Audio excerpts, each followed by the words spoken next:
Sa ngalan ng Ama, ng Anak at ng Espiritu Santo. Amen. Unang pagbasa. Pagbasa mula sa aklat ng Deuteronomio. Noong mga araw na iyon, si Moises ay umahon sa bundok ng Nebo, sa ituktok ng Pisga, sa gawing silangan ng Jericho. Doon ipinakita sa kanya ng Panginoon ang buong lupain, mula Galaad hanggang Dan, ang buong Neftali, ang lupain ng Ephraim at Manases, ang buong lupain ng Juda hanggang sa kanluran, ang Negeb at ang kapatagan. Sa makatwid ay ang kapatagan ng Jericho, ang lungsod ng mga palaspas hanggang Zoar. Sinabi sa kanya ng Panginoon, iyan ang lupain na aking ipinangako sa iyong mga ninunong, sina Abraham, Isaac at Jacob. Ipinakita ko ito sa iyo, ngunit hindi mo mararating. At si Moises na lingkod ng Panginoon ay namatay sa lupain ng Moab. Ayon sa salita ng Panginoon, inilibing siya ng Panginoon sa isang lampak sa Moab, sa tapat ng Bet Peor. Ngunit ngayoy walang nakaalam ng tiyak na lugar. Siya'y 120 taon nang mamatay, ngunit hindi lumabo ang kanyang paningin, ni hindi nanghina ang kanyang pangangatawan. 30 araw siyang ipinagluksa ng Israel. Si Josue ay puspos ng kaalaman at kakayahan sa pamamahala, pagkat ipinatong sa kanya ni Moises ang mga kamay nito, at sinunod siya ng mga Israelita. Ginawa nila ang lahat ng utos ng Panginoon. Sa Israel ay wala nang lumitaw na propetang tulad ni Moises, na naging tapat at nakakausap ng tuwiran sa Panginoon. Wala ring nakagawa ng mga kababalaghang tulad ng ipinagawa sa kanya ng Panginoon sa Ehipto, sa harapan ng Faraon at ng mga lingkod nito. Wala ring nakagawa ng makapangyarihan at pambihirang mga gawa tulad ng ginawa ni Moises sa harapan ng bayang Israel. Ang salita ng Diyos. Salamat sa Diyos. Salmong tugunan. Ang atin pong itutugon. Ang Diyos ay papurihan, ang buhay ko'y kanyang bigay. Sumigaw sa galak ang mga nilalang, at purihin ang Diyos na may kagalakan. Wagas na pagpuri sa kanya'y ibigay. Ito ang sabihin sa Diyos na dakila. Ang mga gawa mo ay kahanga-hanga. Tugon.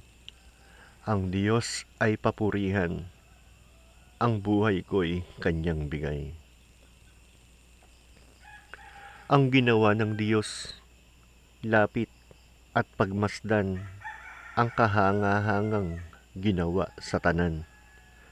Lapit at makinig ang nagpaparangal sa Diyos, at sa inyo'y aking isasaysay ang kanyang ginawang mga kabutihan.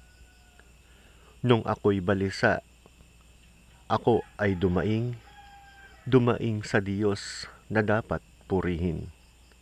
Handa kong purihin ng mga awitin. Ang Diyos ay papurihan, ang buhay ko'y kanyang bigay. Alleluia, Alleluia, Alleluia. Pinagkasundo ni Kristo ang Diyos at mga tao, kaya't napatawad tayo. Alleluia, Alleluia. Ang mabuting balita ng Panginoon ayon kay San Mateo. Papuri sa iyo, O Panginoon.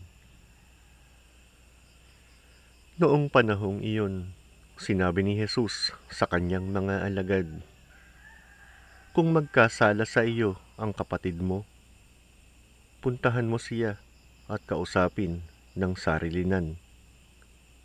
Kapag nakinig siya sa iyo, ang pagsasama ninyong magkapatid ay napapanauli mo sa dati at napapanumbalik mo siya sa Ama. Ngunit kung hindi siya makinig sa iyo, magsama ka pa ng isa o dalawang tao upang ang lahat ng pinag-usapan ninyo ay mapatunayan ng 2 o 3 saksi. Kung hindi siya makinig sa kanila, sabihin mo ito sa pagtitipon ng simbahan. At kung hindi pa siya makinig sa natitipong simbahan, ituring mo siyang hentil o isang publikano. Sinasabi ko sa inyo, anumang ipagbawal ninyo sa lupa ay ipagbabawal sa langit. At anumang ipahintulot ninyo sa lupa ay ipahihintulot sa langit. Sinasabi ko pa rin sa inyo, kung ang 2 sa inyo rito sa lupa ay magkaisa sa paghingi ng anumang bagay sa inyong panalangin, ipagkakaloob ito sa inyo ng aking Amang nasa langit. Sapagkat saan man may 2 o 3 nagkakatipon dahil sa akin, naroon akong kasama nila. Ang mabuting balita ng Panginoon. Pinupuri ka namin, Panginoong Hesukristo. Sa ngalan ng Ama, ng Anak at ng Espiritu Santo. Amen.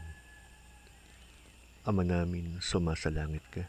Sambahin ang ngalan mo. Mapasa amin ang kaharian mo. Sundin ang loob mo dito sa lupa para ng sa langit. Bigyan mo po kami ngayon ng aming kakanin sa araw-araw at patawarin mo kami sa aming mga sala, para ng pagpapatawad namin sa nagkakasala sa amin. At huwag mo kaming ipahintulot sa tukso at iadya mo kami sa lahat ng masama. Amen. Sa ngalan ng Ama, ng Anak at ng Espiritu Santo. Amen. Nawa ay pagpalain po tayong lahat ng Panginoon, laging gabayan, ilayo sa anumang masamang karamdaman. O Panginoon, lahat po ng nakinig nito at bawat tao po ay hipuin po ninyo na maging mabuti at sumunod sa inyong mga utos. Amen.